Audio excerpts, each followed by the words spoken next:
terakhir pada Festival Teater Remaja tahun 2023.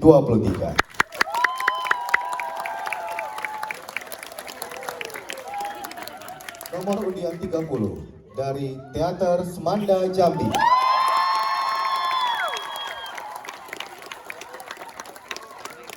Penanggung jawab Zahra Karoli. Sutradara Zordan Pualalo Perangin-Rangin. Penata cahaya Arnold Siregar. Penata panggung Rehan Alvarendi Satrio Pratama dengan judul naskah Malam Terakhir. Selamat menyaksikan.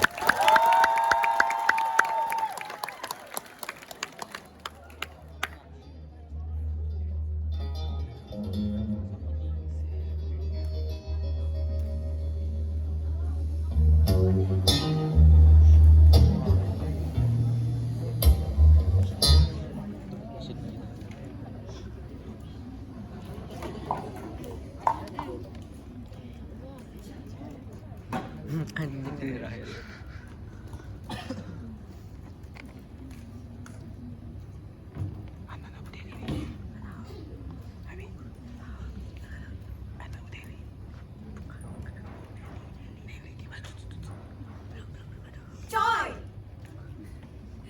sudah aku katakan, jika kau tidak mampu mengingat naskah lomba itu, jangan memaksa otakmu bekerja di luar kapasitasnya. Kau terlalu egois. Lagi pula, tak ada kewajiban. Kau harus ikut lomba itu. Aku seniman masa depan. Di pundakku lah peradaban itu nantinya. Apakah jika tidak mengikuti lomba, predikat senimanmu akan hilang? Bisa saja, sebab orang-orang akan lupa dengan karya-karya yang kuhasilkan dan luput dalam diskusi warung kopi. Bukan begitu indikator penilaiannya. Aku menduga kau hanya mengincar hadiahnya. Jika menang, uang hadiah itu bisa kau gunakan untuk membeli buku, membayar pajak kendaraan yang mati, atau sekedar mencukupi aktivitas kesenian. Karena ini kau salah. Aku sungguh ingin meresmikan diri sebagai seniman sejati, bukan seniman reality. Ya, tentu saja boleh. Tak ada larangan. Jika memang begitu, menulis true tanpa harus menulung. Tidak bisa aku buktikan sekarang. Butuh rekam jejak bertahun berselang. Kau pasti bisa menilai dengan terang. Benih-benih yang semai akan tumbuh di hinggapi kuku. Kau baru menanam benih. Jika benih itu tumbuh, merawatnya akan lebih susah. Sebelum kau katakan sudah kupikirkan. Pupuknya pun sudah aku siapkan. Benih-benih itu akan tumbuh subur.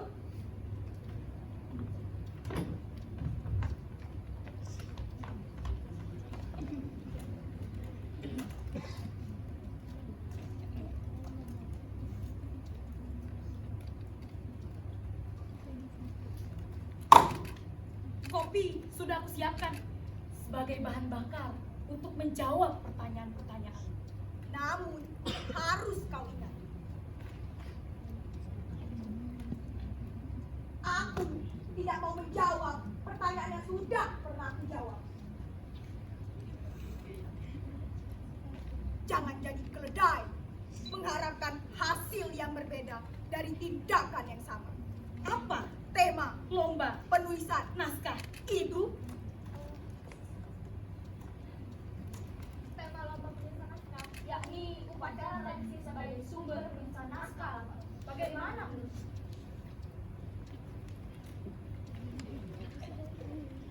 Klasik. Wow. Oh ya. Ini bukan tema baru. Menjadi baru karena kau baru mengalaminya. Sebelum teater teater modern bermunculan seperti sekarang, teater tradisional sering bersentuhan dengan agraria.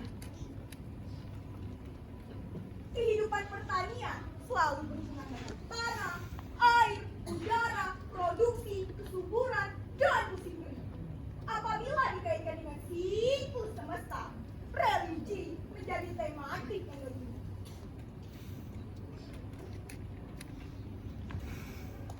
Mulanya, teater tradisional bersifat sakral, Tak bisa dilakukan di sembarang waktu. harus dilandasi oleh alasan dan maksud tertentu sesuai dengan sistem kepercayaan masyarakatnya. Kau terjebak dengan jawabanmu. Jika upacara tradisi adalah bentuk teater, mengapa harus dipentaskan ulang menjadi pertunjukan teater lagi? Itu artinya hanya mengindahkan upacara yang sudah dilakukan di desa, di kampung-kampung, kemudian dipentaskan ulang di gedung pertunjukan. Jebakan itu justru menjerat otakmu. Jangan-jangan kau masih ragu dengan upacara tradisi. Tak usah kau jawab. Akan aku jelaskan secara umum. 4 fungsi teater tradisi. Yang pertama, sebagai sarana upacara.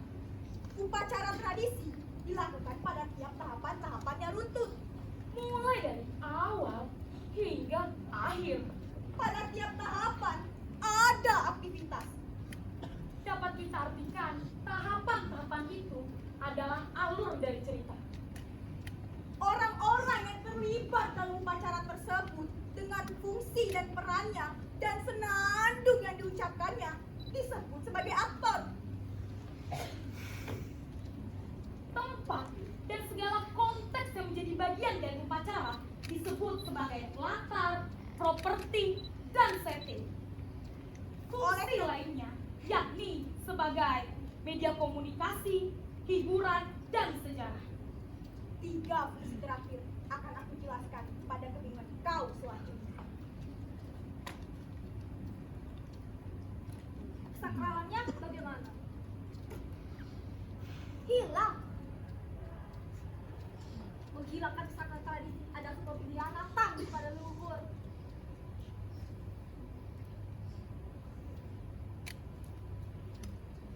Tradisi jangan dijadikan olok-olokan. Demi suatu fitur tertentu, tradisi diubah, dihancurkan, diobok-obok atas nama muncul kebaruan, atas nama teori dan konsep. Atau tawaran baru. Cih, tahi.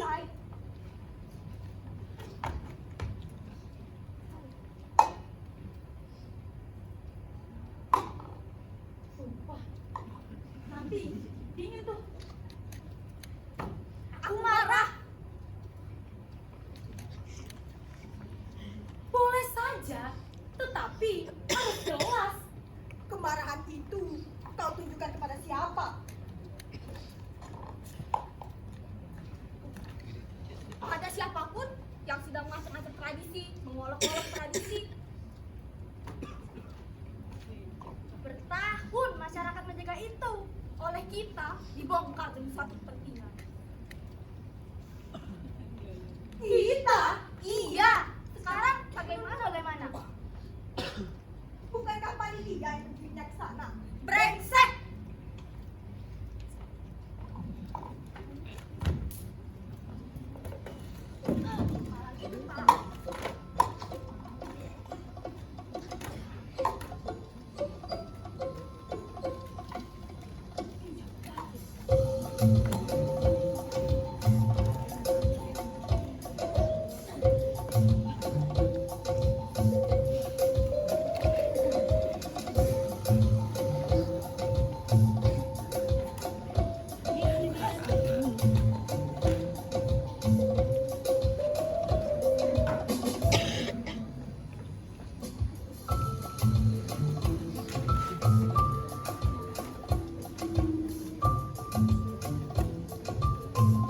Santai. Begitukah cara junior menyambut seniman senior? Pantas. Pertarungannya sampai ke dunia nyata ya.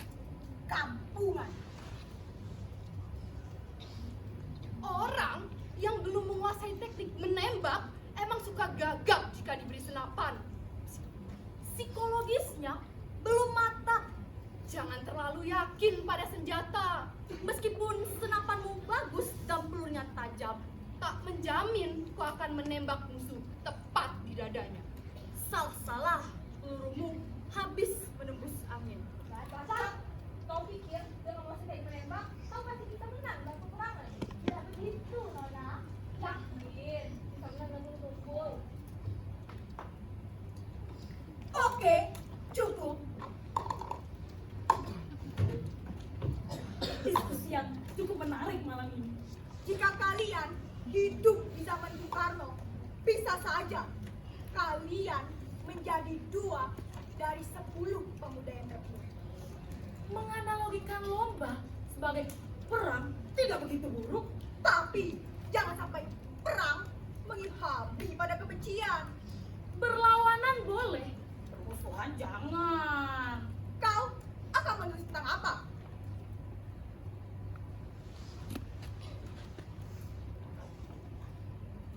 Ini kopiku. Kau sudah mendapat banyak bahan sepertinya. Oh, ya. Aku tinggal merangkaikannya dengan konflik-konflik kecil, kemudian meledak menjadi klimaks yang tak terduga. Upacara apa yang kau pilih? Aku memilih upacara Niti Maligai. Kerinci. Iya, sudah riset. Tuntas. Bisa kau ceritakan sedikit? Kami ingin mendengarnya. Ya? Allah. Oke. Semoga orang di sampingmu tidak pura-pura tuli. Lalu diam-diam mengingatnya. Lantas menuliskannya menjadi ide cerita. Baca.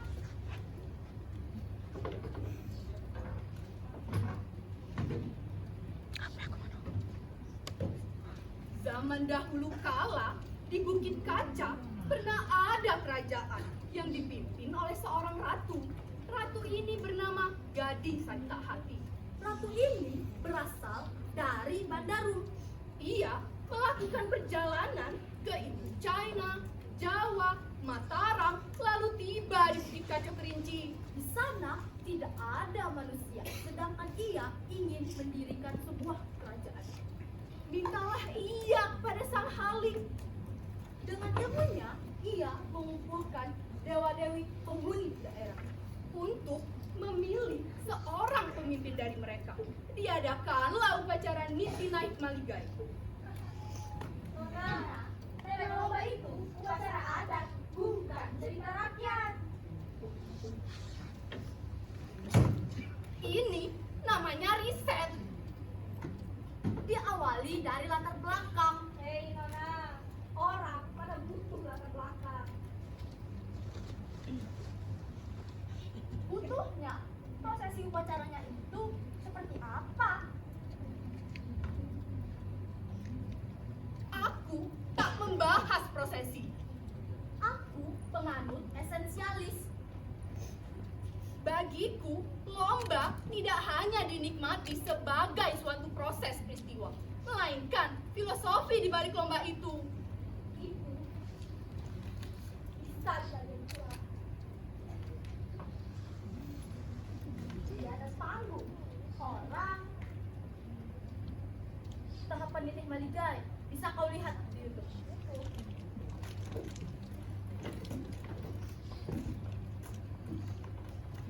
Ada di YouTube. Cari-cari. Ada YouTube kan?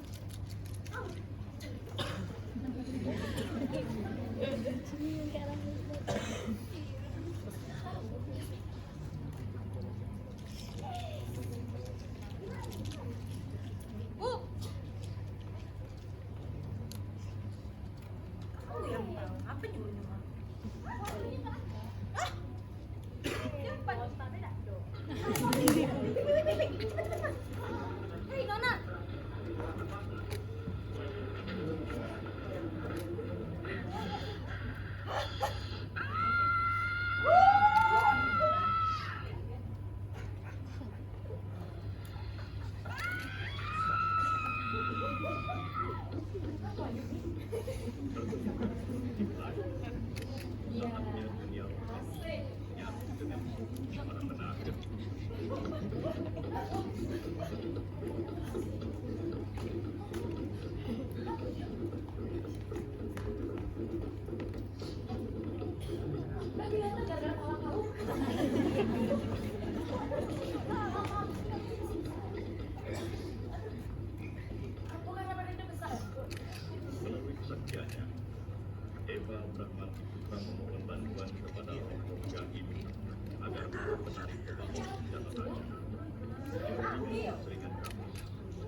Woi, paku.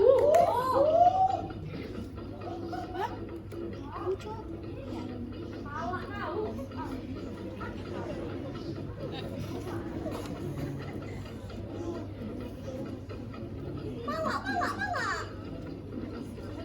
Sini memang.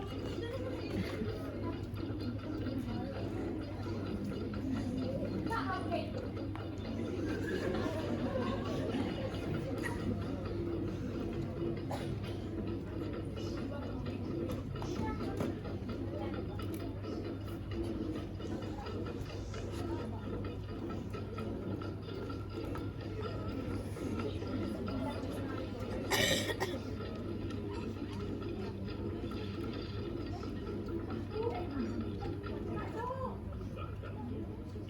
Para penari wanita menjadi begitu perkasa.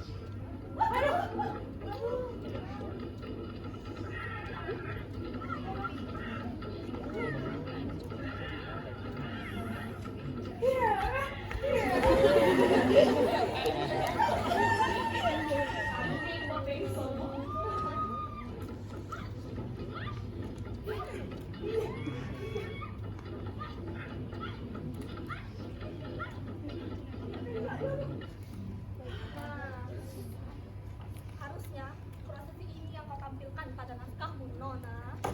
Wah. Kacau. Tidak begitu. Dalam rancangan naskah yang akan aku tulis, tahapan itu tidak akan aku hadirkan. Kita cukup mengambil esensi dari upacara Niti Malikai bahwa menjadi pemimpin itu tidak mudah. Ada banyak tahapan, ada banyak rintangan. Dalam upacara tadi disimbolkan dengan menari di atas pecahan kaca, berjalan di atas paku, meniti bara api, hingga ditusuk dengan bambu. Itu semua adalah simbolisasi untuk menjadi perjuangan seorang pemimpin. Itu salahnya kau, Nona. Ini tradisi. Harusnya atrasnya itu yang kau tampilkan. Jangan dipotong-potong. Ente bener-bener. Mana mungkin ada aktor yang mampu seperti itu, kecuali pemilik tradisi itu. Kita cukup mengalihwahanakannya ke dalam metafora panggung. Lagi pula, bermain api di atas panggung sangat tidak mungkin. Konyol. Itu yang harus pertentangkan. Mana bisa upacara tradisi hanya diceritakan? Yang mesti dihadirkan. Tidaknya, upacaranya termuat dalam naskah. Dengan begitu, kita bisa menjaga harus tradisi, menjaga kaya panggung. Wah, aneh nih orang. Junior. Semakin seru. Ngopi.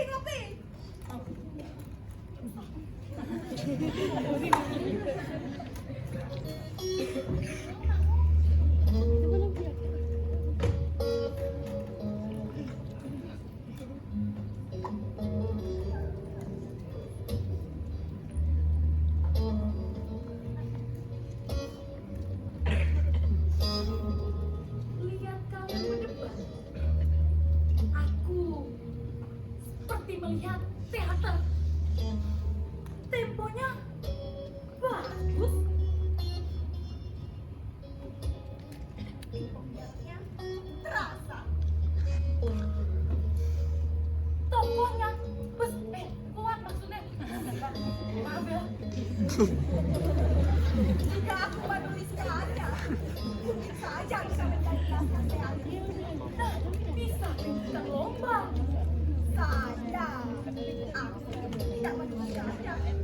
Sekarang begini, kau menulis untuk siapa? Untuk pribadi. Kemudian, Akan aku raihkan menjadi sebuah pertunjukan. Aku suka dengan sesuatu.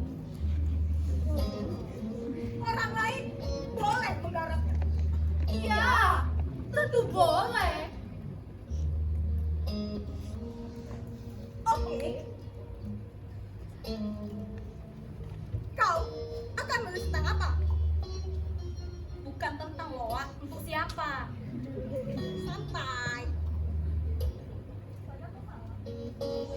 dia, Wak. Belum tahu kita, Wak. Nyambung. Apa pertanyaan? Kau menulis naskah untuk siapa? Untuk siapapun dan akan tulis secara dipentaskan. Ya, terserah. Jika pun ada yang mementaskan, aku tidak akan terima karena naskahku bukan aku. Maka akan aku tulis, Bapak. Mainkanlah sesuai yang tertulis dalam naskah. Naskah yang akan kau tulis bisa saja sulit untuk dipentaskan. Bukan urusanku. Aku sudah menulis naskah itu. Kemudian aku juga harus menuliskan memungkinkan apakah naskah itu bisa dihasilkan. Wah, parah. Jangan. Sombong. Kapan? Diskusinya menarik sekali, Mas. Tadi kapan? Sekarang diskusinya. Takut. Kapan? Kapan? Penulisan. Kok penulisan? Nggak sanggup. Kapan terakhir pengumpulan naskah tersebut?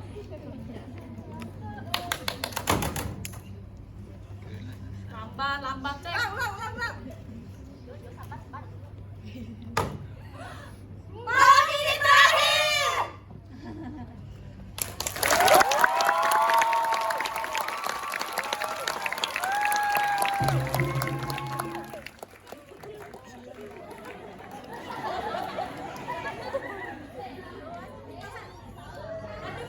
Kami dari tim Teater Semanda mengucapkan terima kasih.